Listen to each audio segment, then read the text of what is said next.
You're listening to Systemic Error Podcast. The failure was designed.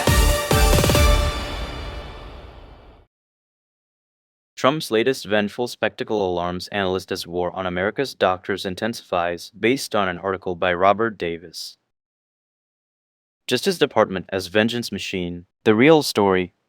Trump's administration is not uncovering truth about the pandemic.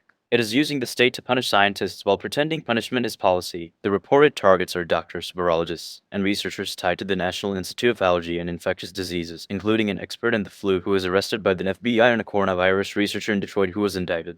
That is the context. The meaning is worse. Research disputes are being converted into criminal cases.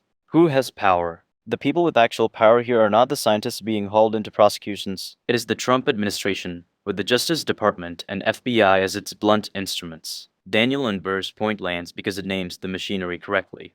In the absence of serious administrative work and with Congress failing to advance biosafety laws, research policy is being handled by prosecutors. That is not oversight. It is governance by intimidation. The lab leak theater. The stated purpose is to prove the lab leak theory. That framing does two things at once. It launders a political vendetta through the language of scientific inquiry, and it turns an unresolved theory into an excuse for state retaliation. If the administration actually wanted evidence, it would build institutions, fund inquiry, and regulate biosafety.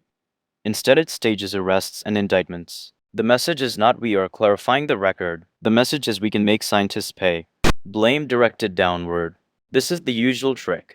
Shift attention from decision makers to the people who know the most about the problem. Falsi becomes a symbol to be dragged back into the frame. The researchers who worked under the institutions he helped lead become exposure points for political theater. The article's own language shows the asymmetry. The administration is acting, Congress is failing, and the scientists are the ones at risk of ending up in chains. That is deliberate misdirection dressed up as accountability. What this reveals. The deeper pattern is authoritarian consolidation through spectacle. When a government cannot or will not build policy, it can still produce fear. It can substitute prosecutions for regulation, humiliation for inquiry, and public retaliation for democratic administration. That is what makes these cases so dangerous. They do not merely target individual scientists. They teach every institution that expertise can be punished whenever it becomes inconvenient to power. The system. This is not a debate over one theory of pandemic origin. It is a demonstration of what happens when the state treats evidence as a pretext and law enforcement as a political weapon. The result is not science getting tested. It is science getting disciplined.